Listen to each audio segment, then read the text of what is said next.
All right, guys.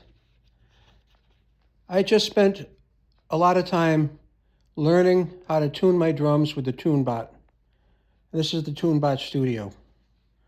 I have never had as much confidence in a product before in doing what it's supposed to do than the TuneBot. All right. I've got a 9-piece drum set, 3 floor toms, 4 upper toms, a bass, a snare, and it takes a lot, and I've never tuned it. So this is the TuneBot, okay? I'm going to turn it on.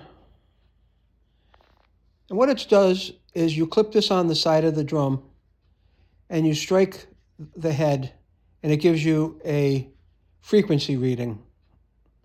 And there's a chart that TuneBot provides for what the size of the drum is and what the frequency, ideal frequency for that drum should be. So you put the drum on a padded towel, batter side up, read the value, strike the head, and you'll get a reading right here. And you want to adjust that reading until it's the range or it's the reading that TuneBot suggests. Once you have that reading set, then you're going to want to press the little triangle button down here, right? That triangle button. And that triangle button is going to reset that to 0. And then you're going to strike the head at each lug position, and you're going to see whether this is plus or minus the frequency that it's supposed to be. And you want to tune that lug until it zeroes out. So some lugs might be -3.5. You got to bring it up a little bit until you get read to 0. Some could be +14. I mean, I've seen that. So I've had to back that off until it was 0. So once you know the frequency, right, from this setting, you zero it out and all the lugs are tuned to the relative 0 position. That head is in tune with itself at the frequency that TuneBot suggests. Then you turn the drum over, and then there's a resonant frequency, and you do the same thing, and you just repeat that process over and over again with each size drum. Now, my problem initially is it took me a long time to figure out what the heck I was doing because it was the first time doing it. But I got to tell you, the more drums you tune, the faster, the more drums you tune, the faster it goes. So when I was on the last 3 or 4 drums, it was like, okay, look up the frequency, tune the main head, set all the lugs to relative 0, turn it upside down, do the batter head, done. And I got to tell you, I put my 3 floor toms together. I have a 14 by 14, a 16 by 16, and an 18 by 16. They have never, ever sounded better, all right? And I've had this set for a year. I've never tuned it. It was so far off, it wasn't even funny.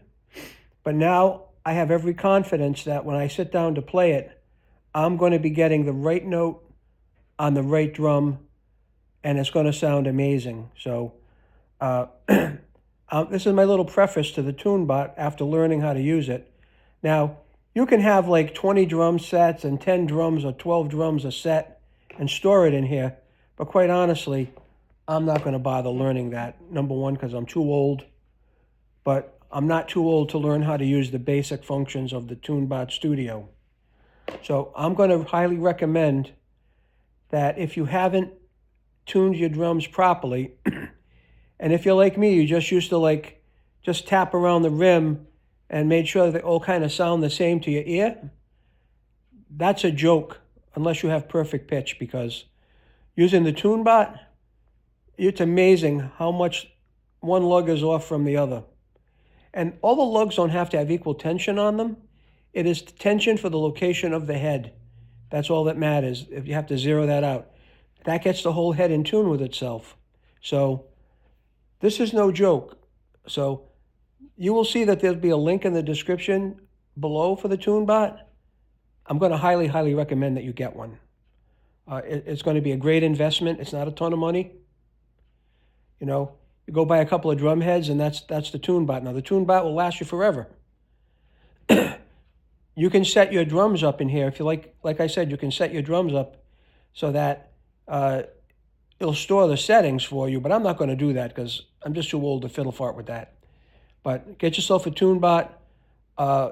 You're going to hear a whole video after this.